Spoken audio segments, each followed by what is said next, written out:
You're listening to the Armchair GM Sports Network.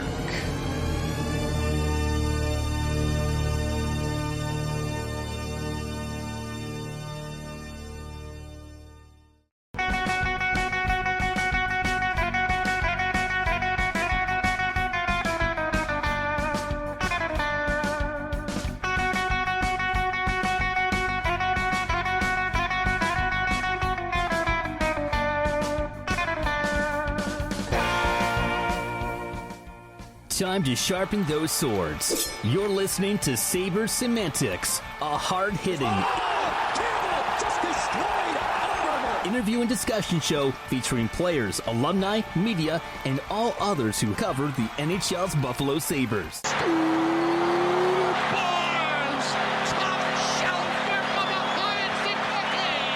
With interesting stories from the past and current objective analysis, this show is sure to provide an entertaining and unique perspective for both Sabres and hockey fans alike. Oh, brother, we are not worthy! Exclusively on the Armchair GM Sports Network. And welcome into another episode of Sabres Semantics right here on the Armchair GM Sports Network. Proudly brought to you by Global Pet Foods, where pets are undeniably part of the family. There are three great Niagara region locations in Niagara Falls, Fawn Hill, and Scott Street in St. Catharines. Thank you those that are tuned in on the video version on YouTube. Make sure to hit like, hit subscribe, smash that bell if you enjoy the video content here on the network. And thank you to our loyal on-demand audio podcast platform listeners. Please give us some love, whatever one you chose to listen to us today. Brandon Caputo and Austin Broad of Elite Prospects here with you to discuss the Sabres' most recent stretch of games. Obviously, with them being top of the Atlantic Division, we're going to talk a little bit about that, their last 10, a little bit on the roster as well in part two, go over the fan polls as always. You can give us a follow on X at Sabres Semantics. Stay up to date with all of our fan polls as well. And we'll touch on the Atlantic Division race for the 1 seed and as well players away for the Sabres with the, well, not away, but part of the NCAA Frozen Four tournament that's going on right now as well. So with that said, Austin, I mean, it's been, you know, I know the last two games, and we have a Twitter fan poll about that as well. Losing 2 straight in overtime is not ideal, especially when they had leads in both those contests. But where they are right now in the top of the Atlantic Division, I think it's like a 99% chance of making the playoffs. How do you sort of view what we've seen over the last little stretch and even what we saw in the 4-game Western road trip? Yeah, I mean, it's the same old thing that we've basically been seeing kind of since the Olympic break. I mean, even the Anaheim game, I mean, that was really more of a special teams kind of debacle than it was anything else. But the Boston game obviously stunk. You know, both games getting a lead late and losing in overtime stinks. But it's pretty obvious if you watch this team all year, they're just not good in 3-on-3 hockey. They're really not good in anything that's not 5-on-5. Penalty kill is an exception because they oddly produce a lot of offense on the penalty kill. But I mean, 2-game blip here, but it's just the goaltending was going to come back down to earth a little bit. And Lyon had a bit of an off game in Anaheim. Luukkonen, I think it's fair to say, had a bit of an off game last night. You can't blame him, obviously, because some stuff happened. But I think, you could say the way Luukkonen and Lyon had been playing before the last 2 games, they make saves like in those games. And they didn't make Lyon made some big saves in the Anaheim game, but some of those goals were bad. Luukkonen made some big saves in the Boston game, but you'd like that overtime goal back. But yeah, I mean, all things considered, we knew mathematically you were going to lose back-to-back games. The fact that you're able to get to overtime for both, I know it stinks that you got a lead and blew the lead, but it's very similar to that 4-game, overtime loss streak that they had earlier in the year, where it's just you'd like to see them close this out in overtime, but this team has really not shown the ability to close things out in overtime. So, I mean, big game against Detroit tonight. By the time this is released, it'll be tonight. So you can correct everything and put everyone's mind at ease with a nice showing there. But still a lot to be positive about, right? You're still, we've been first in the Atlantic for almost 3 weeks now, and I don't think anyone would have expected that. So a little bit of worries there, but nothing major to be concerned about.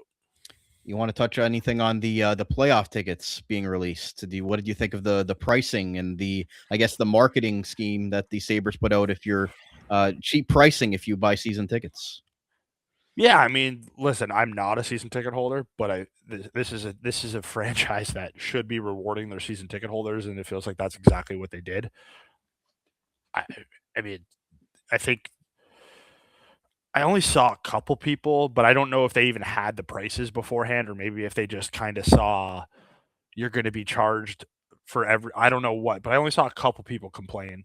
For the most part, it was a positive message, and that's very good on the Sabres and very good for the season ticket holders, because let's be honest, you deserve to be rewarded, and this is a good first step.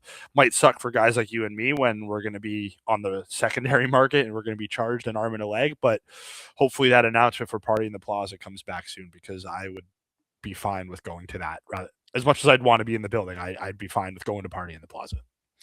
And I guess it's just surreal that we're seeing the Sabres put out stuff about playoff tickets, right? I mean, how long has it been since they've even been able to be in an opportunity where you can even post something like that? I mean, my memory is very foggy, but that year we got hot with Granato and missed by one, I don't even know if there was. I'm sure there was some mention of, hey, just in case the playoffs happen. But the fact that, they're not clinched yet, but they're pretty much like it would take a monumental historic collapse to not get in. So the fact that this one actually feels legit and is legit is pretty crazy. I mean, 15 years we're talking since, like, it's been, I'm trying to think, my whole memory of the drought is obviously foggy going back to 10-11, but like it's been, I don't think they got close, remotely close, except for that Granato year, and the fact that the playoffs. It's not like when the Bills would be 7-7 during the drought, and they're like, "Hey, playoff tickets." And I don't think Bills fans ever actually thought playoff tickets were going to be a real thing during the drought. It's kind of what it feels like now, but the drought's over, and it's like I said, I don't know. Shock might not be the right word, but I was shocked that they hit a home run with the playoff ticket pricing. Yeah, I mean, positive PR is what this team is needed for a long period of time, right? Making Pete Gwelly's job a lot easier when we all know what that means, but I just had a quick question before we really get going. What do you think Kevyn Adams is thinking right now? I know if I was Kevyn Adams, the easy thing is to say I'd be sick to my stomach, but I know the people outside of Buffalo like to say, like, oh, Kevyn Adams deserves credit for building this team, and of course he does. Kevyn Adams made some good moves. He acquired Josh Doan. He acquired McLeod. He's the one that signed Lyon. Like, he did the Norris deal, which has looked good when he's been healthy. Like he's done some good things. The problem with Adams wasn't that he made dumb trades. He never really did. Adding Byram and Greenway into that mix as well. But the problem with Adams was he never put the team over the top, and just his messaging as the head of this team was just abysmal. And, as easy as it is and cliche as it is, sometimes it's just the right answer. Is the messaging with Jarmo since he took over has been so much more professional and so much more competent compared to what it was with Adams. And I don't know if it's just he grew tired of it near the end, but looking at the difference between Adams in the beginning and Adams at the end, it was a completely different person. And I don't know what happens if he's not fired, but there's no way that this team goes on this stretch if Kevyn Adams is still the GM of this hockey team. Even though he's not on the ice, it seems like it was more of a mentality and an off ice just culture change. Not only a culture change, but just like, hey, we have a guy who's going to command respect around the league, and at the very, very least, command respect from the players. Because I just don't think the players respected Adams at the end. Like, how could they? The dude had been there for 6 years and sniffed the playoffs one time. So he's got to feel some sense of accomplishment. Like, put it like this, and I don't mean this like even in a facetious way. If I am a team, Adams did some good things. He built up the prospect pool, made some good moves. At the very least, this has probably earned Adams another shot at a job at some point, which I don't think anyone would believe that. Yeah, Friedman threw his name around in the hat for the Nashville job a few weeks ago. I think you have to. Like, he started out competent, and he started out being very well spoken to the media and like inspired some things, but it just went downhill at the end, and he deserves blame for that. But revisionist history or recency bias, the team playing well does reflect well on him. We as the Sabres fans know he needed to be fired, and he was just a miserable prick at the end. So it's the best of both worlds. We got him fired. not we, but they got him fired, and the team is playing well. And then best case scenario for Adams is the team he built is playing well after he's gone. So at least it kind of shows he can do his job. So, I mean, he's got to be annoyed, but also, how can he how how can he not take responsibility because he did build this team? But how can he take responsibility because the team played nowhere near this effective when he was in charge? Even this year, while he was in charge, the team was not good. So little of this, little of that. Yeah, he got really defensive at the end too, and that probably didn't help him any with some of those quotes that he just gave to be able to run with. So, yeah, I mean, double-edged sword with Kevyn Adams, pun intended. But yeah, obviously teams played a lot better under Jarmo Kekalainen, one of the best records in all the NHL. Since I think they do have the best record in the NHL since early January. So, still on quite the point streak here. And I think that they have now led in like 28 straight games, which is a wild stat from TNT last night. I think they needed to come back in that game against Boston. They did take that lead. So obviously they've now led in 28 straight games, which is something crazy that never thought would happen here in Buffalo. But yeah.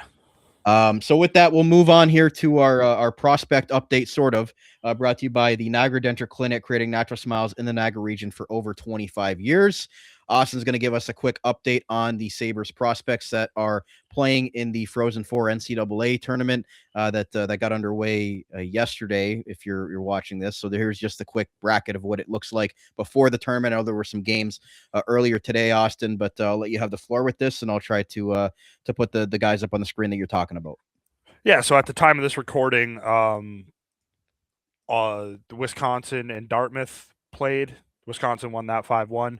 Michigan State, UConn kicked off the tournament. Michigan State, the number 3 overall seed, they won.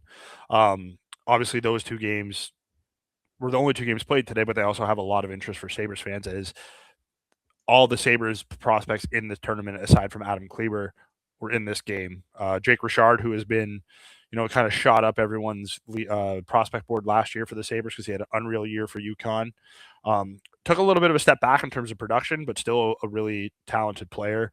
They lost 2-1. Richard had a point-blank chance stopped by Trey Augustine to tie the game up late. Really tough for him to end his season like that, but still had a pretty solid year. Maxime Sturbach and Patrick Geary, two guys from Michigan State, two of the backbone defenders on a loaded Michigan State team. They're advancing on and are, like I said, the number 3 seed in the tournament, so that would be a shock if their season ended anytime soon. Wisconsin, Dartmouth. Wisconsin just dominated that game. Luke Osborne played, in the World Juniors. And the Zelenov has pretty much been the third line center for Wisconsin all year. They handled Dartmouth relatively easily. It was 1-1 early, then 2-1, and then they kind of just took over in the third period there. And then tomorrow night, Minnesota Duluth playing Gavin McKenna and Penn State. Adam Kleber, one of the best defensive defensemen in all of the NCAA. Minnesota Duluth, a really experienced team there, relying on Kleber to be that shutdown guy. We'll see how they go against Penn State, who at times looks like a dominant force, and then at times they've been really bad this year. So it'll be very interesting to see how Kleber handles McKenna, because I assume that will be the matchup, because Kleber is the top pair defenseman for Duluth. Zimmer and Gavin McCarthy were the two other notable ones. Obviously, BU season ended early. Minnesota, they lost in the first round of the Big Ten tournament. Zimmer was an interesting one because I think we all assume he's going back to Minnesota, but they did fire their coach, so it'll be interesting to see if that changes his mind on whether to turn pro or not. McCarthy already signed his ATO for Rochester, and his entry-level deal will kick in next year. The Sabres announced that the other week. Already made his AHL debut, so good to see that. Really not a whole lot. Jake Richard's an interesting one because I do think he would, if he does turn pro, we should find out relatively soon. I thought there was a good chance he turned pro last year, chose to go back to UConn.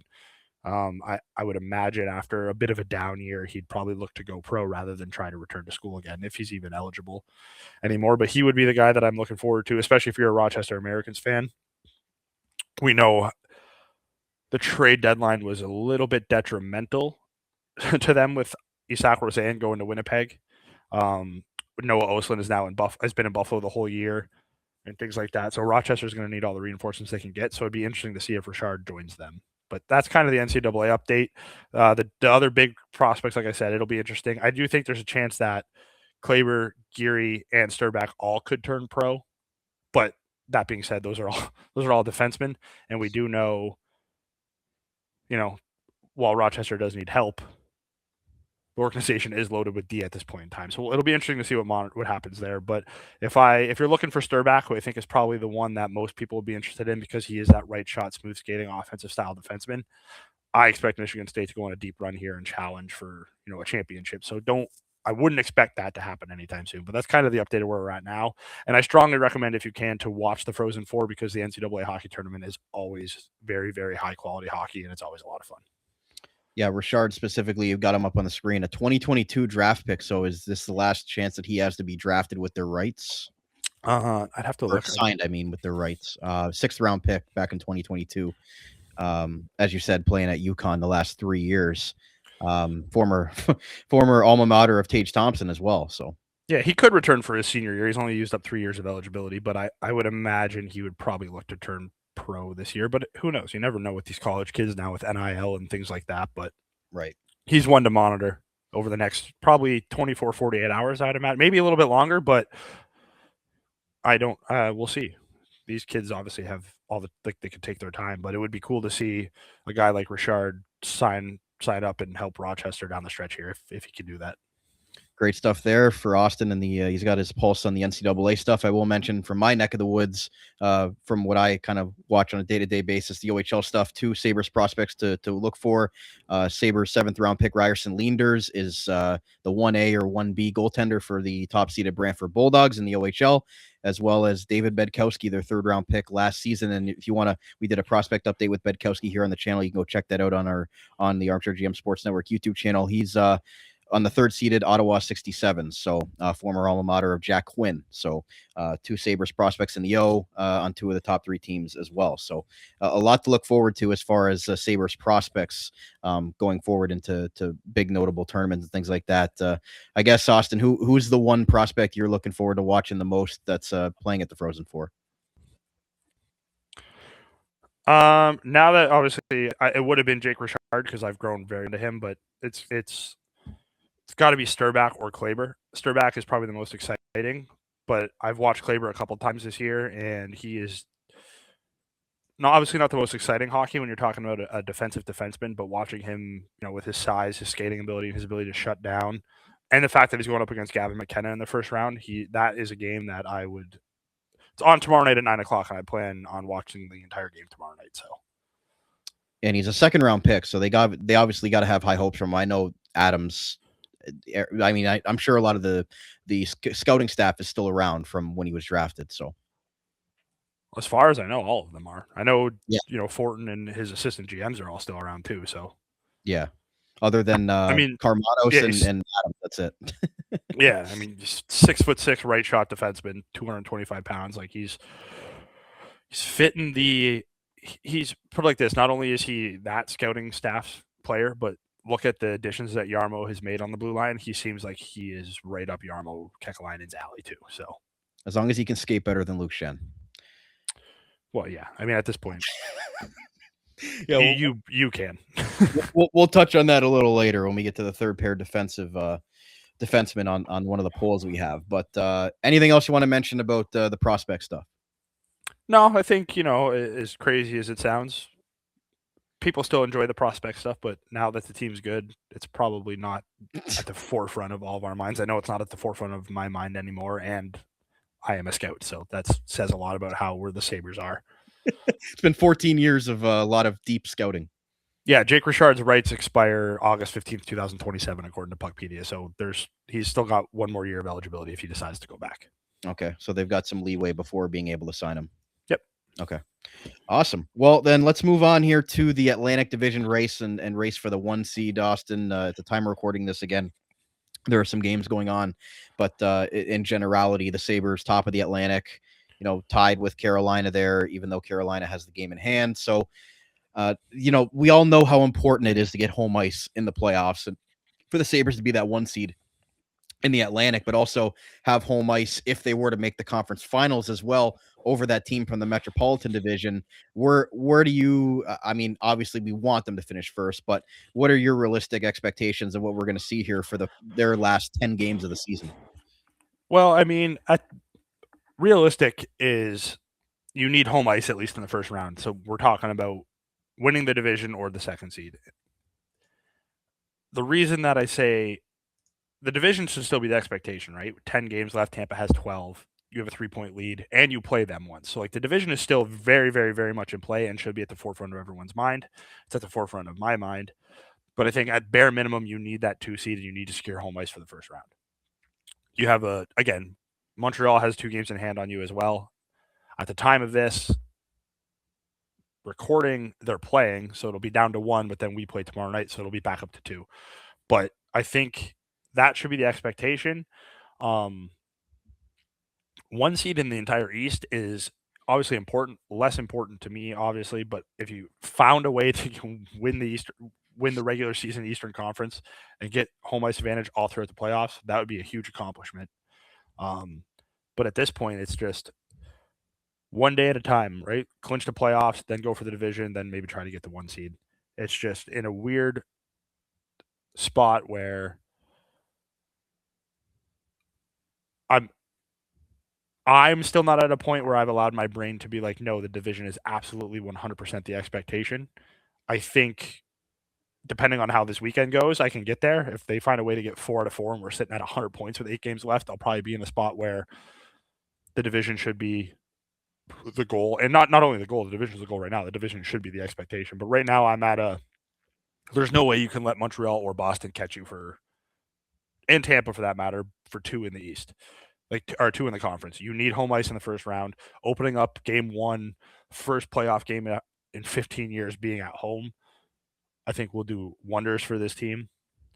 And anything, if you're sitting here 3rd in the East come playoff time, that means we sputter down the stretch and probably aren't feeling too great going into the playoffs. And also because of the way the format is, right? Like there's always going to be a really good team within the division. We look at what's going on in the Central right now between Dallas, Minnesota, and Colorado. One of those teams, unfortunately, with the way that the playoff structure is going to be out in the first round. And to me, I think those are 3 of the top 4 teams in all the Western Conference, let alone within their own division. So just like you said, making sure you get that 2 seed to have home ice advantage over a good 3rd team within your division, especially if you're looking at it from the Atlantic division perspective. Other than Carolina, the top 5 teams in the East are all from the Atlantic. So yeah, 100%. And like, obviously this goes without saying because once you make the playoffs, every team is realistically a good team. But with the way the Eastern Conference is this year, every team you're playing is a good team. So securing home ice is even more vital. Like, no offense to the Western Conference, but if we were sitting here in the Pacific Division, not like obviously it goes without saying we'd be running away with that division, but like you're probably like, yeah, 1 seed is a reward because we're going to play a really weak playoff team. There's no weak playoff teams in the East, so getting that home ice advantage is even more important. And I feel pretty confident that the Sabres, obviously, again, nothing is clinched yet. Like, we haven't even clinched a playoff spot yet, but I feel pretty confident in saying, like, they're going to start at home. Like, you have 8-point cushion on Montreal and Boston with 10 games to go. You should, like I said, that's where I'm at. The expectation is you're opening at home and you're bare minimum the 2 seed. Anything less than that, I think, is catastrophic for the Sabres with the way that this first 72 games has gone. Yeah, you really have to just look at it. Obviously, making the playoffs now is not only the expectation, but it's, if they were to fall out of a playoff spot right now, you'd call that a catastrophic just collapse at this point, because they would need to fall, what is that, underneath Columbus? So that would take them 9 points out of the last 10. They'd have to not pick up at least 9 points out of their last 18 available, 20 available. So, I mean, that we're not even talking about that discussion anymore. So they could really take Detroit out of it tonight if they were to beat them. So, I mean, Detroit's going to be playing with a lot of desperation because their season. Are they though? Because they didn't play with a lot of desperation the other night against Ottawa. They didn't, but I mean, they should be. Yeah, no, that's what I mean. Like, I obviously am not taking Detroit lightly at all, but my expectation for tonight is the Sabres get back on track and handle Detroit. We'll see, obviously, though, but yeah, this is a chance to not only bury Detroit, but put yourself even closer to clinching, because at the time of recording, Pittsburgh is beating Ottawa, Montreal is beating Columbus, Seattle and Tampa are tied, and the Islanders are beating Dallas. So, like, every night the teams below you are going to keep winning. So in order for you to make that magic number for you to clinch a playoff spot smaller, you're going to have to keep pace with the rest of the East, because it does not seem like the playoff teams in the East lose. Like, every team except for Carolina and Pittsburgh is on a winning streak currently in the Eastern Conference. The Sabres included, obviously, but every team below Buffalo is what I'm referring to there. And there's your last 10. I mean, you've only got 2 Western Conference opponents, Seattle this Saturday, and then Dallas the last game of the season. Or we got Chicago too, yeah. 3 of the last 10 are Western Conference, but then 7 of the last 10 are within. Yeah, weird ending for the Sabres, closing with 2 non-conference opponents. Yeah. Dallas and Chicago coming in for their only times of the season right at the end of the year. That just seems odd. But yeah, I mean, it's right in front of them, right? Detroit, Ottawa, the Islanders, all big games, and Tampa obviously is like, a playoff game in and of itself. But like those, you secure wins in those games. I think you've got at least the Atlantic Division number 1 seed locked up, if not, chasing Carolina for the number 1 seed in the whole conference. Yeah, like I said, it's crazy that the 1 seed in the East is in play, considering how the season started. It's crazy that the division's in play, considering how the season started. It's crazy how the playoffs are in play, considering how the season started. But setting the expectations high, but I think this team has earned those higher expectations with the way that they've played. And 2, I think this team has shown, for the most part, these high expectations aren't scaring them this year, which I don't think we could have said over the last couple of years, because the whole moral of the story the last 3 years was anytime this team got remotely close to getting themselves over 500, we would talk about how they would crumble. And this last 43, 44 game stretch, they haven't crumbled. And, it's 10 games to go, so we can't get too cocky here yet. But, like, at some point, obviously they're not the historic, we're going to win 35 out of 40 games that they were on. But this team is just flat out good. Like, even on that, not to hash it out, but, like, the last 2 games, you can sit here and say they didn't play well. And they didn't.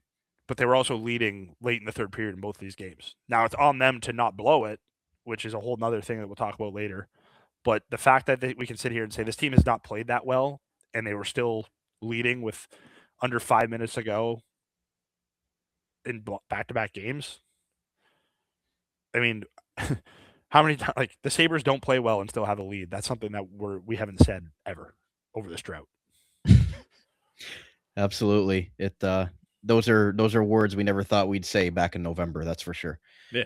So we're going to take a break on today's show. We're going to come back. We're going to get our fan polls, get your guys' reaction to the Sabres as of late. We're going to talk about maybe what concerns you for them going to the playoffs, what they need to rectify, and just general thoughts on the roster outlook and maybe some of the roster decisions, some of the lineup decisions that Lindy Ruff might have to make over the last 10 games or so. So stay right here. We're right back on Sabres Semantics right here on the Armchair GM Sports Network, proudly brought to you by Global Pet Foods, where pets are undeniably part of the family. Right back after this. Pets bring immense joy to our homes, becoming an integral part of our families. But this living, loving experience often requires a little extra care and attention. That's where Global Pet Foods comes in, with owners and staff ready to support you every step of the way. Check out one of their locations today: 3643 Portage Road in Niagara Falls, 160 Highway 20 in Font Hill, or 400 Scott Street in St. Catharines. Global Pet Foods, where pets are undeniably part of the family.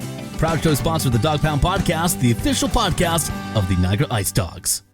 J&L Flooring is a Niagara-based specialty flooring and design company. They take great pride and provide elite customer service and support. They are a specialty flooring and decor boutique shop with a beautiful showroom, great pricing, and a wide variety and truly unique selection of products. All their products are environmentally friendly and responsibly produced, so you can feel good about your flooring choices. Their goal as a local business is to build authentic relationships based on honesty and integrity community that they foster with respect and authenticity. Offering a unique and wide range of quality products presented by a knowledgeable and patient team, they connect with our customers, simplifying the process to make your life easier and to make your home more beautiful. Visit them at 4424 Montrose Road in Niagara Falls or find out more at jnlflooring.com. If you think you can get a better deal anywhere else, you don't know Jack at J&L Flooring. Are you an employer looking to hire? Let the Niagara Employment Help Center save you valuable time and money by making your hiring process easier. Their services include free job postings in-house and on our website, fill job vacancies quickly and efficiently, access to a bank of potential employees, reduce employment costs, and financial incentives may be available to offset the cost of new hire training. Check out their website at ehc.on.ca or call 905-358-0021 for more information. The Niagara Employment Help Center, helping people find work since 1983. This Employment Ontario program is funded by the Government of Ontario. Wild Bill's Auto Repair is your local center for auto maintenance and repair in the Niagara region. Since 2012, Wild Bill's Auto Repair and Body Shop has been helping customers stay safe and confident on the road, knowing their vehicle is in top running condition through the garage's services. Located at 7868 Oakwood Drive in Niagara Falls, the garage started as a tribute to the owner's father, William Robert Hunter, who passed away, continuing the same community spirit and high level of service which customers can expect from him back at Hunter's Auto Repair. Their multi-award-winning auto shop has earned the trust of the Niagara community with its fair treatment of all customers who can feel confident they'll get trustworthy advice and repairs during their visit. Their experienced crew loves meeting new people and looks forward to forming a lasting partnership for the care of your vehicles. To find out more or to book a service, contact them today at 905-358-7868 or wildbillsauto.ca. Wild Bill's Auto Repair, helping customers stay safe and confident on the road since 2012. You're listening to the Armchair GM Sports Network.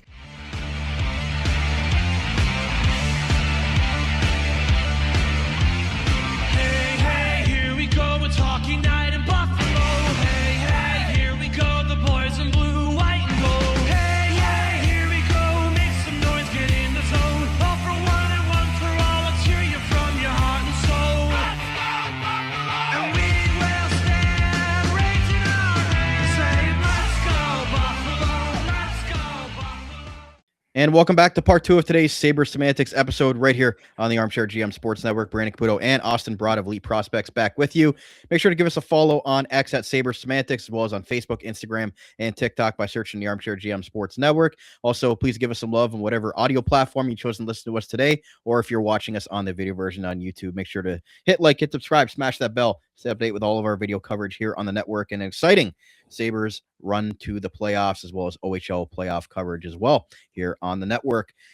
So Austin, let's start off with our Twitter poll here, going over segment 2, get you guys involved here on the show again at Sabres Semantics if you want to get in on our fan polls that we post for all of our episodes here every single week here. So let's start off with, this will sort of lead into our discussion to start segment 2, is, are you at all concerned with the way the Sabres have played in the back-to-back overtime losses? The results or the options were not concerned at all, a little concerned, definitely concerned, or very concerned.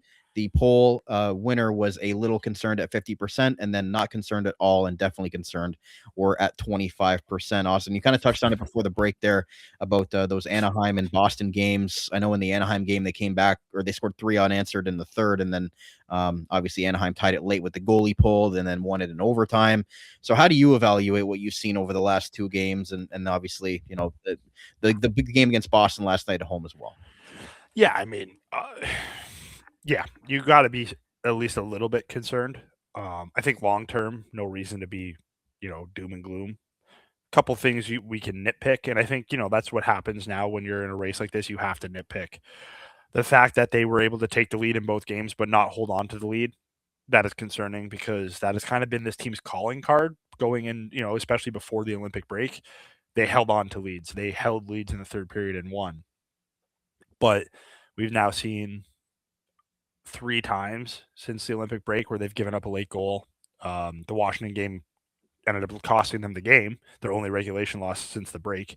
And then the last 2 games it cost them an extra point basically because they had a chance to hold on for the 2 points and they didn't.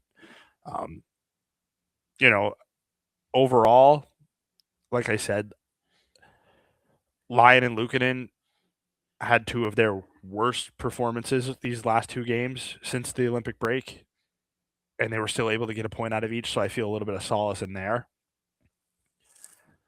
But yeah, the thing that and honestly is most concerning, especially particularly the Boston game, is just a slow start against the team who played the night before. And lost to Toronto. Yeah, like that is kind of where I'm like, I would have liked to see you jump on them early and start strong. You know, even the Anaheim game, they got out to the 1-goal lead, but it's not like it was the best first 30 minutes that they played. But this team does show that they can flip the switch and start to dominate. And while it didn't really happen for like a long stretch of time against the Bruins, that 5 to 7 minute stretch in the third period where they just took it to the Bruins and they scored twice in a minute and 30 seconds to take the lead. Like Joe DiBiase said it best on WGR on Thursday morning, was like, you took the Bruins' best shot and they had to beat you in overtime in a game where you didn't play good for 40 minutes. And got a lucky bounce on the middle stat tying goal. Right? So it's like weird to say, but like the Sabres are just better than the Bruins. And the fact that it took a bad 40 minutes and one of the Bruins' best efforts to beat the Sabres in overtime, while concerning, is also a little bit relieving, because the easiest way to say this is normally the Sabres are dominant or, very good at 5-on-5. Well, come playoff time, everything is 5-on-5. Like there's no 3-on-3 overtime and things like that.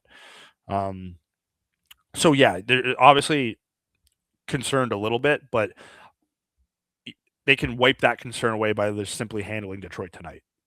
And if they do that, we're back. Like everything's fine. My other gripe was that it was Korpisalo and not Swayman that they lost to as well. But if we're really going to nitpick things, I think they've lost to Korpisalo twice at least this year. The Bruins won the season series, which is funny to say because. But again, earlier in the year, the Sabres were atrocious like that. Yeah, anything pre-November was almost just like a write-off. Yeah, Buffalo's second game of the year. I don't know if it was the Bruins' first game of the year, but that was the game where the Sabres had one shot through like 30 minutes of play. I know Lindy said that 40 minutes they played the other night against Boston was their worst 40 minutes in probably 3 months. So for sure it was. At least he admits that. You know what I mean? Like he saw it too. And yeah. I almost give them more of a pass in the Anaheim game. And again, like it's not an excuse, but they're at the end of a Western road trip.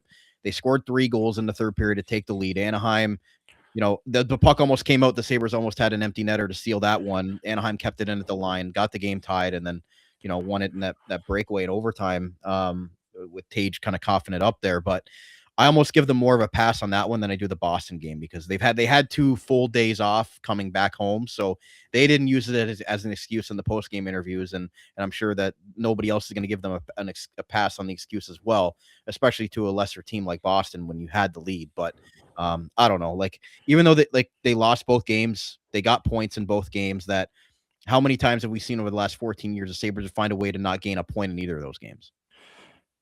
Yeah. And like, I guess this could be the other main concern, and it can even date back just before the break. And I guess it's kind of been a problem all year, but these 4 games, like the last 2 games, the Washington game and then the Tampa Bay game before the break, kind of highlight this team does have a tendency to give up goals 6-on-5 late, or 6-on-4 if you do the Anaheim game.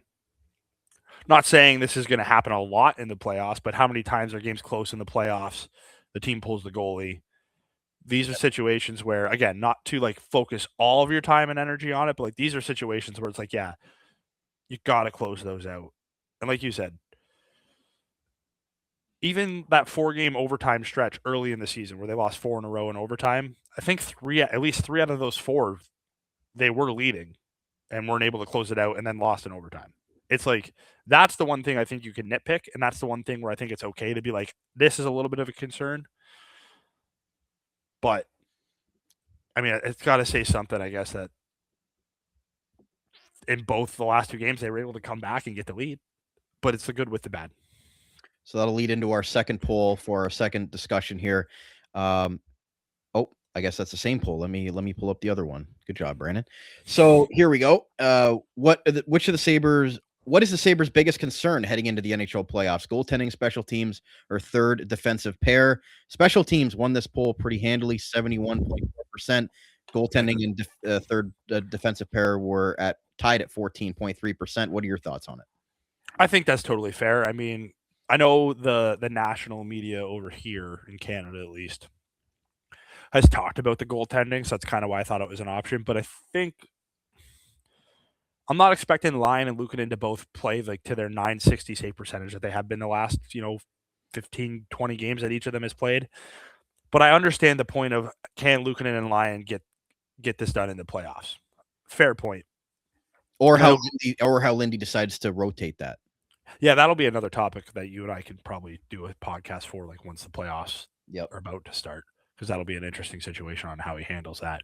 But I think we've gotten to a point this year where, at the very least, Luukkonen and Lyon are average. Like, you know what I mean? Like, I don't expect us to get to the playoffs and then all of a sudden whoever's starting, it just sucks. Could there be a game or two where they look bad? Potentially. But I think there's enough track record this year where, like, they're just solid goalies this year. And that's fine. So, like, goaltending, I get why people may be highlighted as a potential area for concern. In the third pair, I obviously throw that in there because that's a hot topic now, especially with Metsä going down Thursday. But it's special teams, right? Like, we all know how things are in the playoffs. Things tighten up. Things are not called as frequently and blah, blah, blah. That highlights how important special teams is.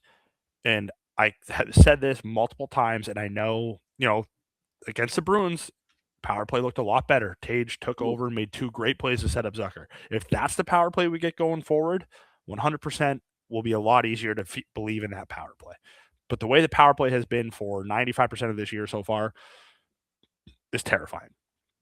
And a power play or a penalty kill can make or break a playoff series, especially when things are so close. Right. Obviously, the power play is highlighted more than the penalty kill, especially with Timmins coming back. People don't want to hear it. I don't even want to hear it, but, like, I can get there with Timmins plays on the penalty kill because he's a shot blocking machine and is good on the penalty kill. But to me, it's the power play. Like, special teams, if we get above average special teams early in the playoffs, that'll set up the Sabres for a nice run here. Unfortunately, the power play up to this point has not been able to consistently show they can be above average. So to me, that right there, more specifically than special teams, it's the power play, but come playoff time, both units are so important. And yeah, it remains to be seen if this power play can get it going and if this penalty kill can kind of still operate at a top 7 level that they have been for all year. I know we've talked about the scheme on the power play and how they sort of operate that, and Seth Appert obviously has been scrutinized for that this season. But for you, is it more so a personnel thing? We know, like, Alex Tuck's off the top unit, Jack Quinn's on the top unit now, with Norris, since he's been back in the lineup, has been sort of being the center on that first unit. We've seen the second unit score as well. So, like, do you think it's more so just putting the right guys on the top unit, or is it more so just what they're doing? I don't know, because I like to, like everyone else, put the blame on Seth Appert, and he is not blameless. He deserves 85% of this blame. But, like, it is pretty ironic that watching the second unit on most nights, you're like, oh, the second unit looked kind of dangerous. Right? And, I mean, listen, your second unit's being run by Bowen Byram, who is a very good quarterback in power play. And your other option would be to have Owen Power run that unit. It's like your second unit has some great options. I liked the strategy that they've kind of employed, especially in that Boston game where it was like Tage is going to move up and down. But, like, then you also look at some of the plays. Like, that first goal that Tage set up that wasn't in structure of a power play. That was Tage saying, I'm going to make a play. Now, the second one, same type of deal. I mean, Tage was lower in the offensive zone, which is good to see them moving him around. But, like, those are the plays where it's like, the power play scored, but that was more your players operating out of structure. I don't like the Sabres power play structure, especially on the zone entries. That's where they kind of struggle. Once the power play is set up, it looks a little bit better, but they struggle to enter the zone and set up. And with this team's bad faceoffs, they don't win the offensive zone faceoff all that often, where they can just start operating from their unit. So obviously it's mostly on the structure to me, but I mean, it looked good against Boston. If it can keep looking good, it'll obviously go a long way. But I'd like to see even Quinn on the first unit. Like it looks a lot better, but he's hurt now. But I'd love to see Oslin get a shot on that top unit. Just he is so dangerous on the power play. He's such a talented playmaker, things like that. But I mean, we'll see. We'll see how it goes. I mean, I can't harp on him too much, like in the recency bias, because they just scored two goals against Boston. But then the game before that in Anaheim, they went over and cost the team the game. So we'll see. It's just going to be one of those things where when it's clicking, it's really good, and when it's bad, it looks like novice level hockey. And I guess just hope it's clicking when the playoffs start. And they do that drop pass thing in the neutral zone a lot. Darlene usually is the puck carrier into the zone. And like you said, they have hard time being able to kind of get that thing set up. Sometimes it almost looks like guys are running over each other.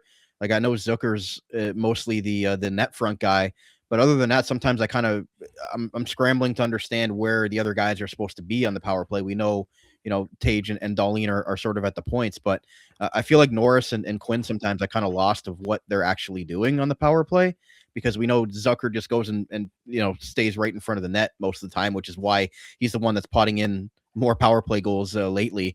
He's just kind of the guy around the net front. Even when we saw Josh Stone on there, he was doing a good job of that, just being able to create havoc, beside the net and things like that. Now that he's off the unit, I don't know. I think to me, I would like to see it just switched up a little bit. Maybe put some of those guys that were on power play 2 up to power play 1 and just see where it goes. We know Thompson and Darlene aren't going anywhere, but or even Zucker. But maybe if we tried something, maybe you see Doan and Tuck come up to the first unit. I don't know. I want to see something different. Yeah, I mean the move in the Boston game was they took Doan off of it for Quinn, and like you said, Tage and Darlene aren't going anywhere. Zucker is really good in the bumper spot. If there's no reason to replace Zucker. He's one of their best power play goal scorers too. Ironically, Tage not very good at scoring on the power play. I think it's like I said, it's one of those things where when it's clicking, it's actually pretty good, but it's rarely ever clicking.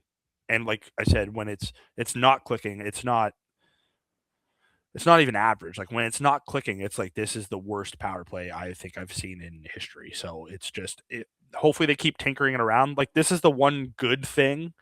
Obviously they still have a division to try and go for and things like that. But like if they clinch a playoff spot soon or whatever, as they keep winning more games here and get closer to ultimately clinching, like a power play is something you can kind of tinker around with here over the last 10 games and get something that works. That's what I would be doing, and they probably are going to do it going forward. So hopefully that's kind of what we can see.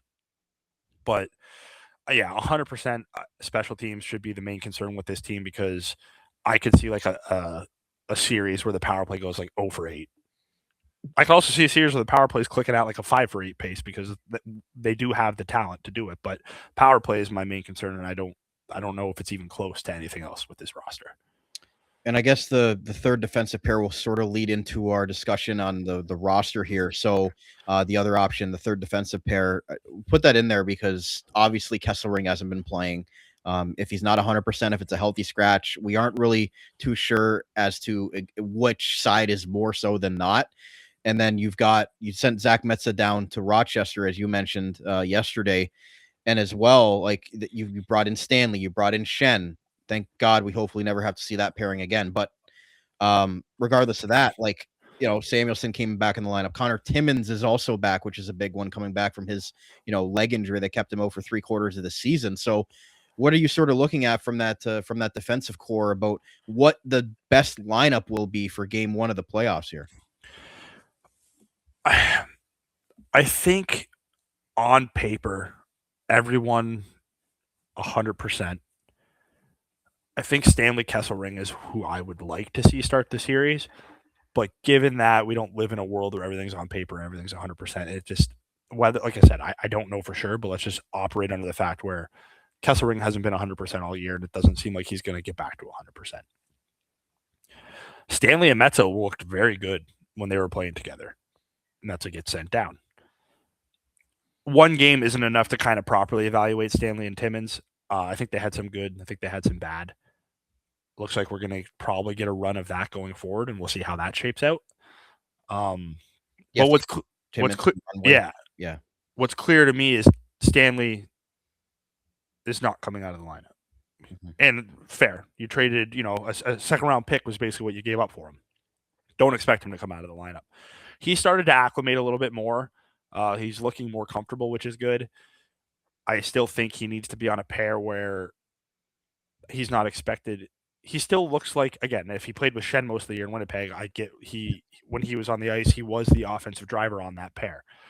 I still would like to see him in the more shutdown role. His foot speed is not very good, but he can make up for that with his 6'7" frame. Like, he's a big boy, so he can make up for his lack of foot speed.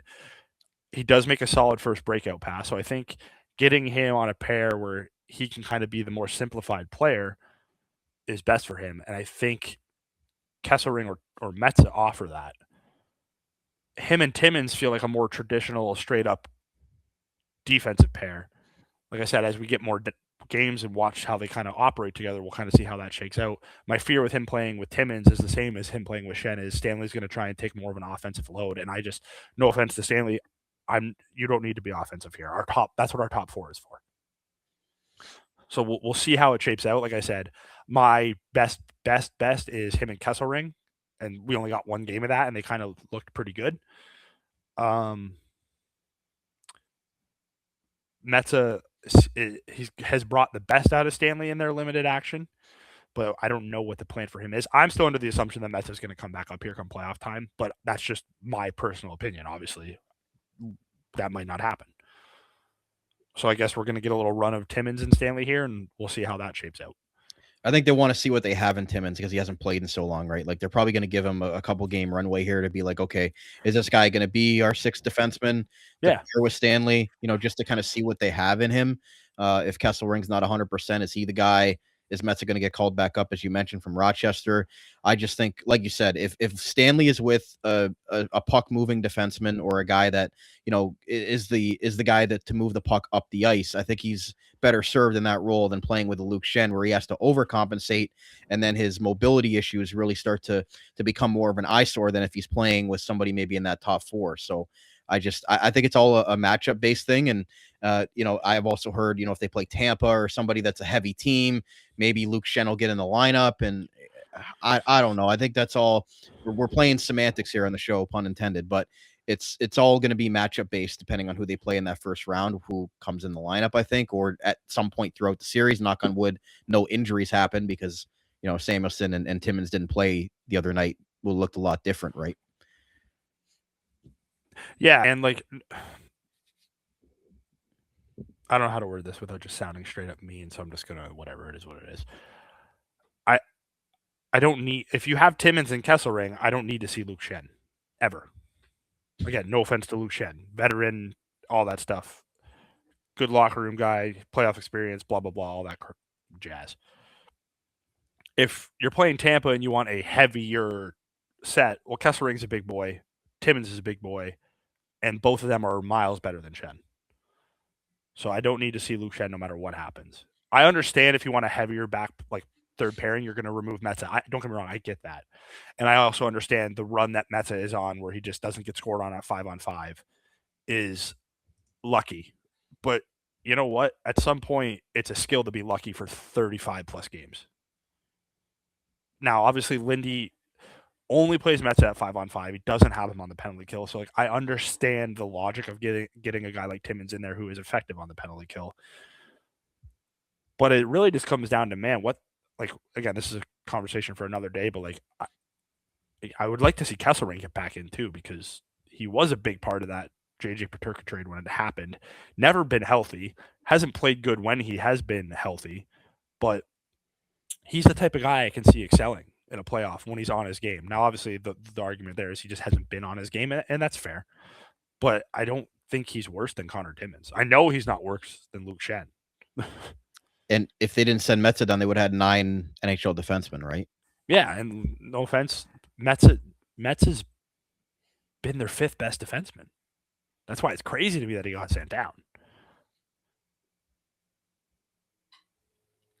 But I don't know. I think they're really going to go with the approach of, as long as nobody gets hurt, this is what their top 6 is going to be. I heard reports of, like, Kesselring, like, lost his spot in the locker room. Do you hear anything like that? That he was, like, sitting in a chair in the locker room because they had his seat taken or something like that? No, I didn't hear any of that. And, like I said, it's a conversation for a different day where we talk about his future here because, like, you could tell me he's going to be traded. And I'm like, yeah, that makes sense. You could tell me he's going to get I don't know. But I don't know. I can't see that happening. Just thank God Josh Doan worked out. Yeah. Yeah, as the extra piece in that trade. But I still genuinely think Kesselring can suit up alongside Stanley and be extremely effective. But I agree. Don't but think it's we're not gonna- healthy. Yeah, but see, the thing is he not healthy, or is that just, again, this is Yeah. conspiracy brain? But is that just what they're saying? Right. And that's sort of like, is it is it a culture thing? Is it a fit? Who knows? But I guess we will never know in that sense. But anybody else you want to mention? That's obviously we know Kulich is out for the year with the blood clot. Danforth's still a while away. Greenway has been practicing. Don't need to see him. I'll say that. Don't need to see him. No offense to Mr. Greenway, but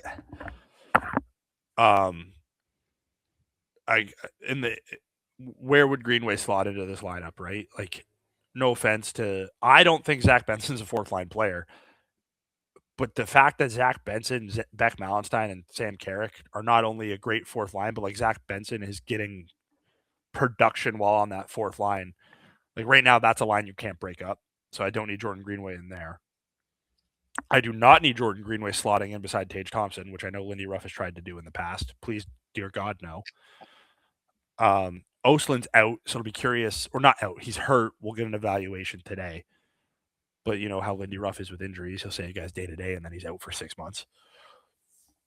So I guess maybe if he's ready, they put him in there. But like, I don't want to see Jordan Greenway play. Maybe that, I don't know. Am I crazy to say it? I don't think I'm crazy to say that at all. I think I'm actually really smart to say that. I think most people would agree with me. I just don't know where to put him, like realistically. I mean, he's where he needs to be. Yeah. And Carrick and Malmstein have been incredible. Like, and whoever they've put on there has sort of. Carrick and Malenstein have been really good and all that stuff, but putting Zach Benson on that line, I hate Zach Benson on the fourth line, but playing with those two, that line is just insane. He's done something that, we talked about Peyton Krebs being a good fourth liner. Zach Benson is much more than a fourth liner, but Zach Benson has done the impossible where he's turned the fourth line into a line that can produce offense regularly. It's a weird career dynamic where Benson actually looks the most comfortable playing on that fourth line. So I think he needs to stay there for now. But I think Zach Benson is a guy you need to work into the lineup. Not in the lineup, he's in the lineup. But I think Zach Benson is a guy you need to work in to getting more ice time. Like, he's a player who should be playing more than 12 minutes a night, in my opinion. 35 points in 55 games and limited opportunities. He's a plus 25 as well this year. 13th overall pick for the Sabres back in 2023. Yeah. Like, he's almost, to me, the Scott Wheeler tweet fitting in with like the Peyton Krebs era, because remember when Krebs was drafted for Vegas, he was a top end point producer type guy, and then he sort of had to change his game into being more of a complimentary bottom six player. But I do think Benson has the ability to move up when he needs to. You saw what he did in the game against Boston. Like, he created a lot of plays, and it just seems like he's getting better. But it seems like he can play up and down the lineup. He's a great utility player, and he'll fit in and sort of adapt to whatever role they ask of him. Well, I was just going to say, Benson hasn't had to change his game. This has always been Benson's game, even at the junior level. He's an elite forechecker. He's a rat. He's a great playmaker. You're seeing that. Doesn't have the best shot, and I know that's what everyone likes to make fun of him for, but this is also a kid who has been 18, 19, and 20 and has hit double-digit goals every year playing in a limited role. But the Scott Wheeler tweet from today, which just highlights Zach Benson, is there have been nearly 50 under 21 skaters in the NHL this season. Most of them have been caved in their minutes. This is word for word, by the way. Only 2 have massive positive goal differentials. 1, Matthew Schaefer. I mean, duh. The only other player is Zach Benson. He is plus 25 goal differential this year. Schaefer is plus 17. Obviously, Schaefer's not only a defenseman, he's only 18 years old. But the tied for third is Demidov and Otto Stenberg at plus 4.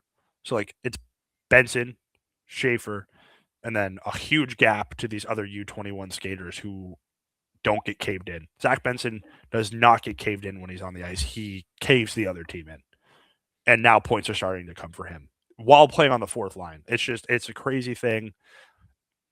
that line is going to be huge for the Sabres down the stretch, and a big reason why the Sabres go on a run if they do, because Carrick has been an awesome addition, and Beck's balance line has been awesome down the stretch, and then just throwing Benson down there has unlocked something in that line something that Peyton Krebs could never do. And you know me, I'm a big Peyton Krebs fan, but it's very funny that Benson didn't struggle to produce, but like wasn't like the elite producer we thought he would be right away, which is fine. He's only 20 years old. But the second you put him on a forechecking line full of, I hate saying this, but full of dogs, it brings out the best in that player and brings out the best in his line mates. And Peyton Krebs, again, I love Peyton Krebs, but he goes up to that line with Tage and has some flashes, but still does not produce nearly at the level you would expect him to playing on the top line.